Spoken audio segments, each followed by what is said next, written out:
Olá, eu sou Chandra Viegas e vou apresentar agora esses eventos, na Ecoconferência de Multilinguismo, Multiculturalismo Digital e nesse outro evento. Eu quero agradecer a Cláudia Vanderlei pelo convite para participar do evento e aos demais organizadores.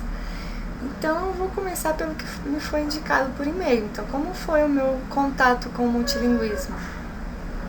Eu comecei na Universidade de Brasília, na minha graduação em Letras PBSL, que é Português do Brasil como Segunda Língua. Então, para ensinar português para falantes de outras línguas estrangeiras, indígenas e línguas de sinais. Depois fui para o mestrado em Linguística. Eu fiz a comparação da língua cocama falada no Brasil com a língua cocama falada no Peru. E ingressei no Laboratório de Línguas e Literaturas Indígenas, o LALI, da UNB. E foi nesse laboratório onde eu tive contato com falantes de várias línguas indígenas, principalmente. E o doutorado em Linguística também foi na UNB, no programa de pós-graduação em Linguística. E continuei no laboratório e eu tratei do fortalecimento da língua e da cultura cocama. Então, voltando um pouco, no ano de 2007, antes do mestrado, 3 representantes cocama participaram do 2º Encontro Internacional sobre Línguas e Culturas dos Povos Tupi, sobre línguas indígenas na Universidade de Brasília. Então, nesse encontro, que foi organizado pelo LALI, eles apresentaram a mesa redonda Línguas Indígenas Brasileiras Fortemente Ameaçadas, o caso cocama com o tema Iniciativas dos Cocama do Brasil para reavivar sua língua e sua cultura. Então foi quando eu assisti essa apresentação que eu me senti estimulada a estudar essa língua. Foi assistindo toda a argumentação dele sobre a importância do fortalecimento da língua e tudo mais. Então, durante o mestrado, a professora Ana Sueli Cabral, que foi minha orientadora, me convidou para trabalhar ao seu lado como professora auxiliar de língua cocama no curso de licenciatura para professora indígenas do Alto Solimões. Então foi nesse curso onde eu comecei a trabalhar diretamente com os indígenas. E esse curso também tinha falantes de diversas línguas lá da região do Alto Solimões, que era oferecido pela Universidade do Estado do Amazonas em parceria com a UGPTB. Nesse curso, além das atividades teóricas e tal, de linguística, nós produzimos materiais didáticos, os professores pesquisadores, que eram os estudantes, produziram e nós produzimos em colaboração. Então, foram DVDs interativos, contendo vários conteúdos, como dados de áudio antigo, gravado pela professora Sueli, na década de 80 e 90. Vídeo, esse aqui foi o nosso primeiro vídeo, que nós gravamos pela TV Navegar, e fotos e músicas. Então, esse primeiro DVD, que tem o título Makatipanautsu, quer dizer aonde você vai, já tinha essa ideia do barco, Aí no segundo volume já foi o título Ritamaka Iniutsu, quer dizer vamos para a comunidade. Aqui na capa foi uma árvore da mungubeira, que é uma árvore típica da região, que foi escolhida pelo Leonel, um dos professores estudantes. Então aqui também nós tivemos áudio, mapas, vídeos, fotos, Aí no DVD 3 já é Cocama Kumitsa, Fala Cocama. Essa série, se chama Material de Apoio para Professores Cocama. E aqui nós usamos o tururi para fazer o fundo, que é uma fibra da região, usada para fazer quadros, roupas, entre outras coisas. Aí nesse DVD nós saímos da sala de aula e fomos. No 2 também a gente já tinha ido para outra comunidade, mas nesse a gente gravou mais mitos, histórias, baseado em livros que a gente tinha do Peru, E então teve interpretação desses mitos, com essas histórias aqui com o Numilmar e a Aquatsepan. Músicas, fotos, apresentação e também vídeos, outros diversos vídeos e pesquisas. Essas pesquisas aqui do Leonel e José Maria foram feitas diretamente com falantes da língua. Então eles viajaram, né, para procurar os falantes nas comunidades.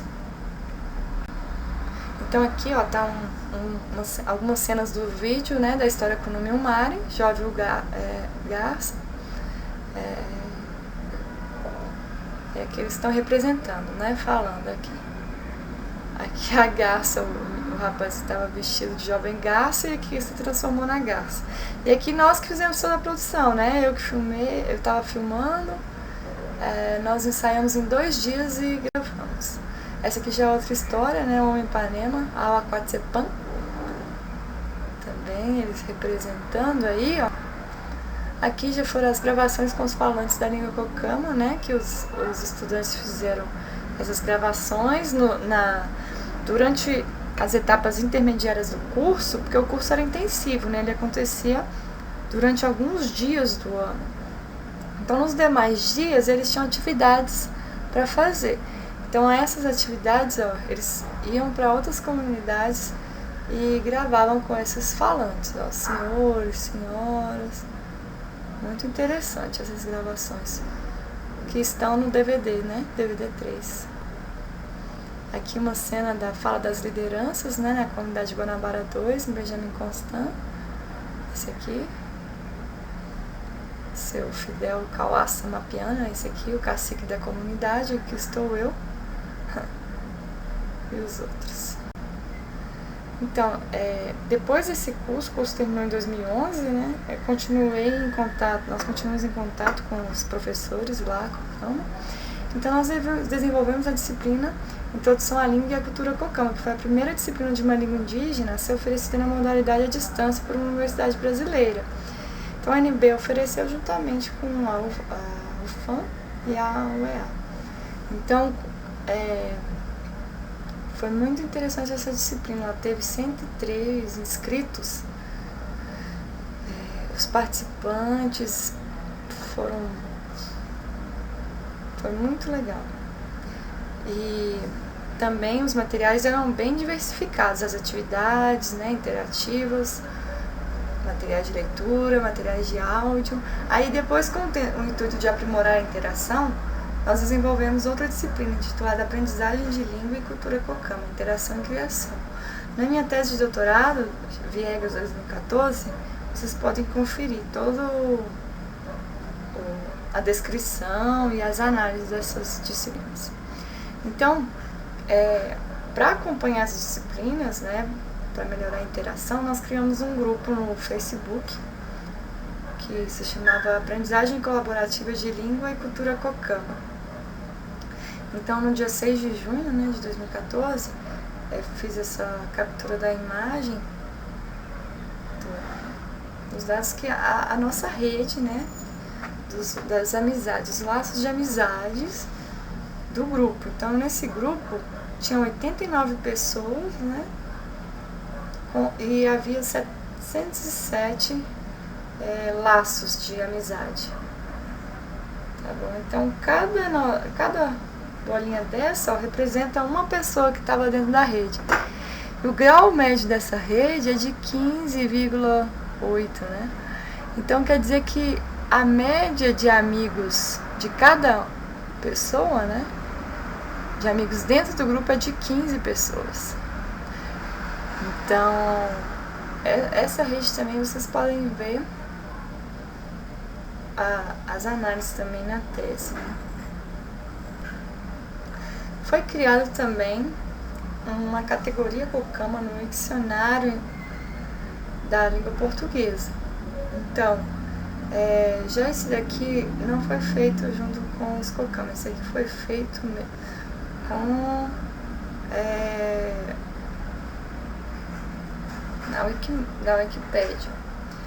Então, o pessoal da Wikimedia, eu entrei em contato com o pessoal da Wikimedia Foundation, e aí o Michel Castelo Branco, né, o editor voluntário da Wikipédia, se disponibilizou a criar essas categorias. Então ele criou, e esse projeto estava aberto, né? Está aberto para quem quiser colaborar, contribuir para melhorar essas categorias. Então esse aqui foi só um teste. são 25 subcategorias. E aí, para se criar mesmo um dicionário totalmente numa língua indígena, aí é preciso que tenha a participação ativa dos falantes, não é? Aqui, esses dados foram todos tirados de dicionários, né, que já existem na língua. Um dicionário do padre Lucas Espinosa, de 1989, da gramática da Norma Faust, de 1972, e também da minha dissertação, da tese da professora Ana Sueli, e dos meus trabalhos também. Então, o caso da língua cocama, né, que é um caso que nós estamos abordando com a perspectiva de sistema complexo, né, ele está situado no Brasil, né, onde o último censo considerou que há 896 mil indígenas que foram autodeclarados, né, que há 305 etnias e que há 274 idiomas. Então, uma dessas línguas é a língua cocama. Então, esses falantes da língua cocama sofreram uma drástica repressão quanto ao uso da sua língua nativa quando migraram do Peru para o Brasil no início do século XX. Então, essa repressão foi aumentando no decorrer dos anos por parte dos componentes de igrejas, seringalistas, professores não índios, entre outros. Então, houve ainda o fato de que as cidades se formaram em localidades nas proximidades da tríplice fronteira, Brasil, Peru e Colômbia, onde passaram a viver os cocama no Brasil. O Brasil recebia um grande fluxo de pessoas que falavam português e o espanhol, né? Então, essas ações voltadas para o fortalecimento e valorização da língua e da cultura cocama, que foram iniciadas em 1980 e continuadas até o presente, estimularam a auto-organização de redes cocama. Então, o senhor Antônio Januário Samias e seu filho Francisco Guerra Samias começaram a visitar os lugares onde havia pessoas da etnia cocama, com o intuito de realizar reuniões, incentivando assim a criação de comunidades e apoiando o fortalecimento da língua cocama. Então, a emergência da identidade coletiva cocama e a resistência identitária relacionam-se aqui à língua de resistência, a língua cocama, a qual também pode ser considerada uma língua emergente, aquela que estava silenciada, que passou por um período de resistência perante os fatos repressores externos, os quais causaram autolimitação que a impedia de vir à superfície da consciência e da memória, que se encontra ainda em situação de obsolescência, mas com status de língua em processo de fortalecimento, com vias de afloramento da memória, com conhecimentos em fluxo, de uso e aprendizagem. Então, com a perspectiva de sistemas complexos, né, na minha tese eu considerei o conceito de línguas em rede, que significa que as entidades estão em interação, entre elas a língua, né. Então, aqui foram levantadas, né, as entidades que fazem parte do fortalecimento da língua e da cultura cocama, importantes para a política e planejamento linguístico.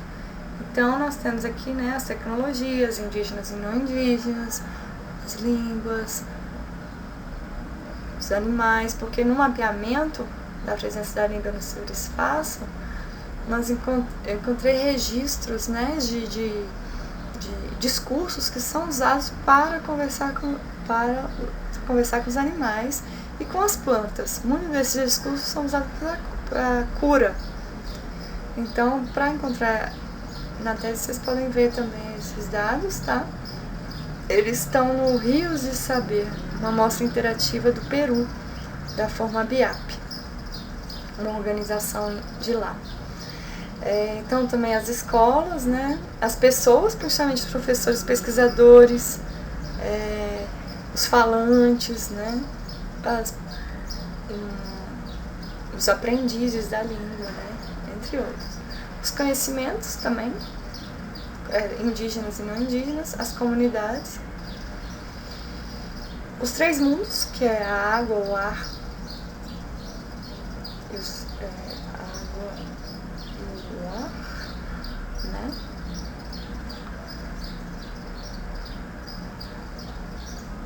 a cultura material e imaterial. E água, o ar e a terra. Então, vamos lá. Então, a rede da língua Pocama na internet. Bem, então, com o mapeamento da língua Pocama na internet, nós fizemos depois no mapeamento da presença dos Pocama, né, e da língua. E depois foi feita então a filtragem com a presença da língua Pocama na internet e a sua organização em tabelas, né, em forma de matriz. Então, aí desenvolvi um método de rede composta relacional Zoom para registrar e gerar visualizações da rede. Uma rede da língua Pocama na internet foi registrada por Viegas, né, utilizando o programa GEF para, assim, apresentar uma visualização do protagonismo dos Pocama na internet, no que se refere ao fortalecimento da sua língua. Essa rede foi criada principalmente pelos Pocama e o contexto. Os parâmetros usados na organização dos dados obtidos na filtragem foram os seguintes: ocorrência, modalidade, data, meio, plataforma e região geográfica. Então aqui está a visualização da rede, tá? Com os parâmetros. Então aqui, ó, você pode ver os clusters, né? A escrita, Peru, então no Peru tem bastante material aqui, ó. Forma BIAP que eu sabia, que eu tinha falado, né? Aquela mostra interativa.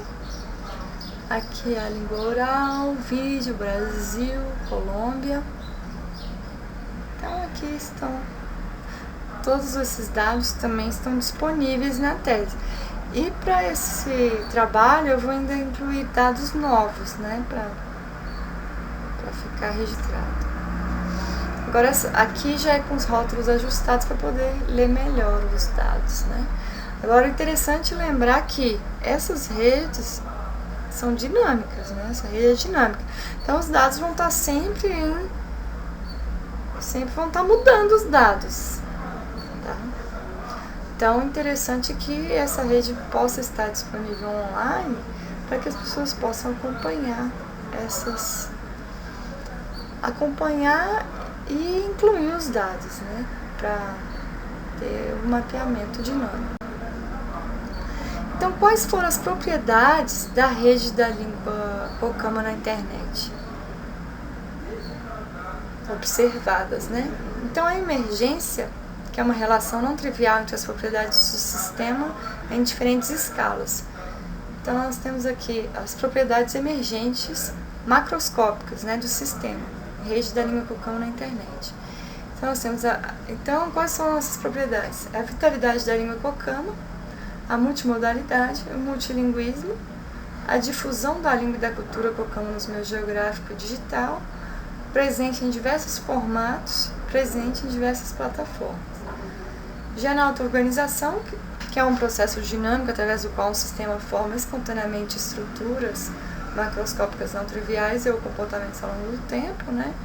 A organização espontânea do sistema, dessa rede da língua Pocama na internet, produziu uma estrutura macroscópica não trivial e um comportamento de valorização da língua Pocama ao longo do tempo. Porque na auto-organização, você tem inclui esse fator, né, que é ao longo do tempo. Então, você tem aí, de 1980 a 2015, a auto-organização dos agentes produziu um comportamento de consciência e da valorização da língua ancestral Pocama. E de 2008 a 2015, 2008 foi o primeiro registro que eu achei, né, pode ter tido outro anterior, mas dentro desses dados, foi quando teve a primeira inclusão de material, né, que foi lá no projeto do Forma BIAP. Então, a auto-organização dos agentes formou a rede Pocama na internet. O meio de comunicação que continua sendo bastante vivenciado atualmente por lideranças e professores pesquisadores Pocama, né, para o fortalecimento da língua e da cultura, inclusive para encontrar os falantes da língua Pocama, pode ser apresentado pelo barco viajando pelas redes hidrográficas do rio Solimões. Aqui o barquinho. Então, para uma política de planejamento linguístico como sistema complexo, o que nós podemos observar, não é? entidades envolvidas no processo, a interação entre as entidades, a auto-organização e emergência, o registro e análise das redes complexas, a observação e análise dos fluxos dos sistemas, desenvolvimento de modelos computacionais para observação de eventos reais e para simulação, aprendizado de máquina, web semântica, modelagem computacional, realidade aumentada geolocalizada e formas diversificadas de apresentar as visualizações dos dados. E aqui, esse modelo aqui é de Calvert, de 2007, tá? Essa parte aqui para cima. Então, Calvert considera que que você tem uma situação inicial, S1, que depois de analisada é considerada como não satisfatória. E a situação que se deseja alcançar é S2. Né? Então, a definição das diferenças entre S1 e S2 constitui o campo da intervenção da política linguística. Enquanto que o problema de como passar de S1 para S2 faz parte do domínio do planejamento linguístico. Então, eu acrescentei aqui, nesse como passar, né, de uma situação para outra, a importância de se observar a formação das redes complexas nesse processo. Tá? Então, aí a perspectiva, né, do PPL como sistema complexo. Então, a modelagem da presença de línguas, eu proponho aqui, né, o método de mapeamento da presença de língua e cultura no ciberespaço, mais o método de mapeamento da presença de língua e cultura nas comunidades geograficamente localizadas, mais o método de análise de atitude e comportamento linguístico, e fazendo a filtragem da presença de línguas e culturas em dados dinâmicos por múltiplos indicadores. O fluxo de barco significa, então, né, essa expressão fluxo de barco significa nesse contexto o quê? Significa que ir ao encontro dos falantes da língua cama em comunidades próximas e distantes, que demora horas ou até dias de viagem de barco, sair da sala de aula para trocar conhecimentos nas comunidades e praticar atividades interativas e esse último aqui, né, compartilhar conhecimentos e expressões além das fronteiras e distâncias, apoio entre povos. Então, esse apoio, ele aconteceu, foi entre Cucama, falantes de Cucama e de galego. Foi um apoio espontâneo, né, que ocorreu no meio digital, tanto para apoiar o meio ambiente como a linguística, né, como o fortalecimento da língua. Porque os Cucama do Peru, eles têm alguns vídeos que eles fazem uma denúncia sobre o derramamento de petróleo nos rios. Então, tem outros vídeos que eles falam sobre isso. Então, por isso que aqui no galego também eles falaram sobre a questão do meio ambiente. E aqui nos dois vídeos, que eu achei muito interessante, que eles finalizam com um barco. Então aqui os Cucama do Peru estão aqui num barco, né, cantando, e aqui os falantes de galego colocam barquinhos de papel na água. Então, muito interessante. E aqui também os falantes de galego falam da importância do fortalecimento do galego também. Então, no final do trabalho, eu indico os links, né, para vocês assistirem aos vídeos. Eu vou deixar também na descrição do vídeo, dessa apresentação, para vocês poderem assistir, que são muito lindos os vídeos, vale muito a pena assistir. Esse gráfico,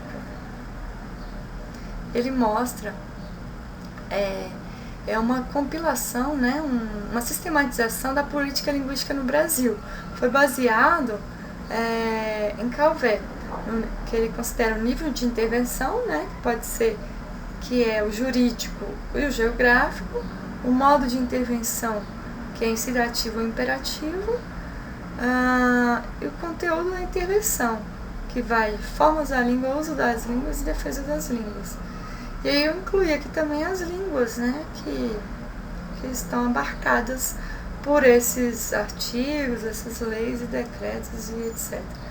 Então aqui eu gostei bastante desse tipo de visualização para esse tema, tá? Ó, aqui, por exemplo, você já vê, essa aqui é a lei municipal, aquela lei municipal, tá? Do Iengatu, Itucano. Então aqui, na minha tese tem um quadro, tá? Desses dados que vocês podem consultar, com todas as informações e também descrevendo, né? Cada um dessas ocorrências, desses artigos. Mas aqui você tem uma noção. Aqui ainda pode entrar mais dados do português, os de acordo ortográfico, né? Pode entrar aqui formas da língua, mas aqui esse gráfico ele já está abarcando muitos os dados, tá? Muitos mesmo. Pode entrar ainda mais um pouco de dados internacionais, tá? Mas aqui eu gostei muito desse gráfico. Ó, línguas indígenas, tá aqui, né? A Libras, né? Que é a oficialização da Libras. Aqui, línguas estrangeiras. Então é isso. Então, na minha perspectiva, o que seria um grande desafio no campo do multilinguismo e do multiculturalismo? Seria justamente trabalhar de maneira multidisciplinar, intercultural, multilingüe e colaborativa. O próximo passo, agora da minha pesquisa, é o meu projeto de pós-doutorado, tá? Que está previsto para começar em 2016. Então, as contribuições do desenvolvimento da plataforma de Política e Planejamento Linguístico como Sistema Complexo serão a sistematização de métodos de mensuração linguística na internet, o mapeamento, a mensuração, análise, visualização e cruzamento de dados da presença de línguas no ciberespaço e em comunidades geograficamente localizadas e o cruzamento de dados com outras plataformas, o fortalecimento das línguas ameaçadas, a modelagem da presença de línguas, dados abertos, cooperação com as plataformas e observatórios já existentes, como a plataforma da Unesco, a Rede Maia, o Observatório Virtual de Línguas da Diversidade Digital, né? Está sendo criado pela Cláudia Vanderlei, mais outros 2 pesquisadores, o apoio aos agentes, a aprendizagem em rede. Então aqui está um modelo, né, da plataforma que faz parte do meu projeto de pós-doutorado. Então essa plataforma é uma plataforma de dados, né? Então aqui a pessoa se inscreve e ela vai inserindo os dados. Ou pode ser também inserção automática, né? Automatizada. Aqui você vê um exemplo, né, de filtragem e tal, e aqui tem as opções de visualização. Mais outro tipo de filtragem. Tá? Aqui eu escolhi o mapa geográfico. Aqui são os 2 vídeos, né, complementares da apresentação, que vocês puderem assistir. E aqui as referências. Então é isso, muito obrigada.